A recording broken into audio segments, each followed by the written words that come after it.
Sagittarius, hi, welcome to Mr. Queen PH. At itinan natin what's coming to you in the next 2 weeks from the time na mapanood nyo ang reading na to, dahil ito isang timeless reading. So anytime na mapanood nyo to, as long as makaka-resonate kayo, this reading is for you. And also, if you're interested in private readings, meron tayong promo ngayon, 25% discount sa mga tarot reading services. Kapag nag-book kayo ngayong November, yung link nasa description at sa pinned comment kung paano mag-book for a private reading. Okay, Sagittarius, so what's coming to you? What's up in the next 2 weeks? Health, ayan. So, you will focus on your health in the next 2 weeks. Maaring may mga healthy habits ka na, or you are improving your physical health.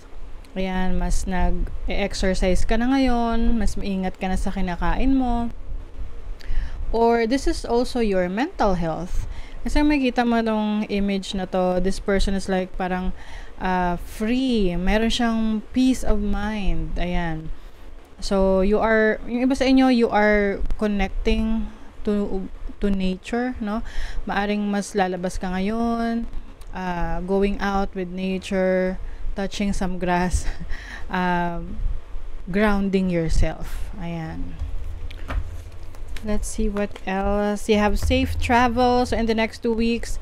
Kung may plans ka to travel to some places, lalo na yung mga malalayong travel, no? So, you're going to have safe travel. Iingatan ka. Ayan. You are going to be safe. And you will makakarating ka sa paroroonan mo ng safe and sound, maayos. Ayan. So, yung iba sa inyo, pwedeng meron na kayong flight or schedule ng flight, or kayo ay seafarer. Ayan. If you have plans to work or travel abroad, so may opportunities for you. You also have safe home. O yung iba, maaring uuwi. Uuwi ng hometown, home country. Lalo na kung kayo ay nagtrabaho or nagtatrabaho sa ibang bansa. Or maaring may mga plans kayo kung paano nyo, kumbaga paplanuhin nyo na kung paano kayo uuwi. And dalawang beses yung safe dito. So, you are very safe if you are thinking or parang nag-aalala ka sa mga travels mo or even sa health mo, as long as ginagawa mo yung mga bagay na nakakabuti para sa'yo, then you are safe, okay? So, everything will work out for you. Let's see what else for Sagittarius. You have the Two of Pentacles, so multitasking, doing things all at the same time.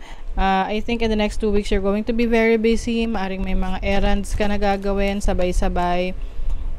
Maaring meron ka ring mga trabaho or sources of income na pagsasabay-sabayin mo.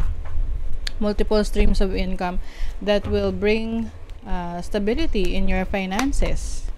You have the Five of Pentacles. I think kaya siguro parang nag-work hard ka ngayon because of some challenges in your finances. I think yung iba sa inyo merong kailangang tulungan, or mismong within the family, ikaw yung inaasahan. Kaya talagang kumbaga nagdo-double time ka in making more money, or parang mas marami yung income na pumasok sa'yo. You have the Knight of Pentacles, so this is stability in your finances.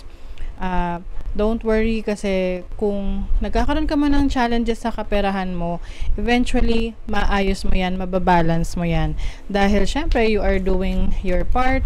Gumagawa ka ng paraan para mas madagdagan yung income mo.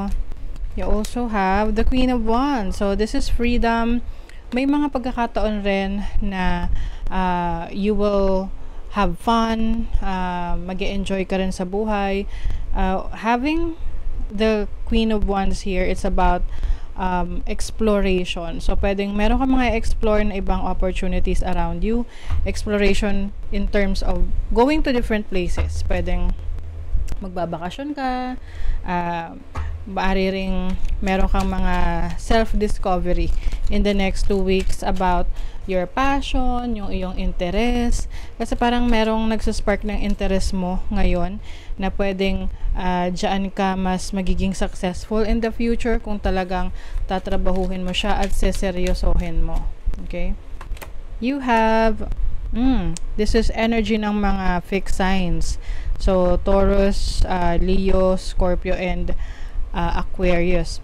So, maaring ito kasing fixed signs, sila yung mga medyo parang uncomfortable sa mga pagbabago.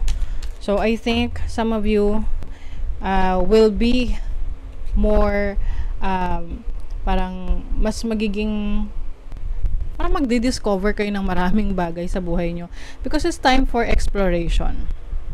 It's time to play, sabi nga rito. It's time to learn something new and to tap into your instinct, your imagination. Kasi ibig sabihin yan, merong mga bagong opportunities na naghihintay lang na ma-discover ninyo. You have Beehive. So, persistent, stamina, lakas. So, kung meron kayong mga goals, importante dyan na confident ka sa ginagawa mo, na maaabot mo yung goals na yon, and at the same time, consistent ka. You will show up, no? Let's say, gusto mong pumayat, or gusto mong magbawas ng timbang, or ano man yung health goals mo, body goals mo. You have to be consistent, you have to show up.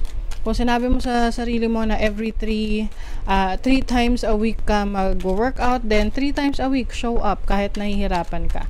Okay? Kasi doon nakakapag-build ka ng iyong discipline at focus. Okay?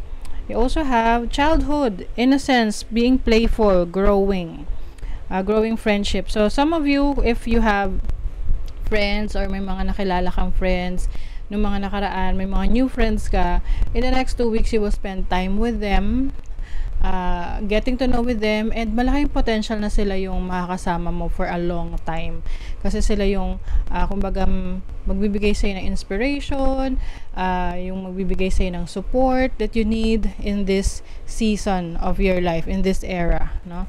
So, I think, you will also, parang yung iba sa inyo, meron kayong bibisitahin from your past. So, this can be pagbisita ng iyong dating school or dating bahay na tinitirahan ninyo, dating kaibigan. So, growth, ayan no, maalis ka sa comfort zone mo. Evolution starts when you leave your comfort zone, get comfortable with being uncomfortable. Yes. So, alam mo na meron pang mas magandang place for you, career for you, options for you, at yun yung ine-explore mo. Being mindful. You are the master of your inner world and you decide how the outer world affects you. Cultivate a calm inner state. So, this is something na will bring you peace of mind, no? Na hindi mo hahayaan na maapektuhan ka or maimpluwensyahan ka ng mga nangyayari sa paligid mo, as long as hindi naman to makaka-harm sa'yo, diba? You will focus on having that kalmadong energy, no? Kalmado ka lang kasi alam mo na you are in control. Okay? So, that is your reading, Sagittarius. Thank you so much. Good luck.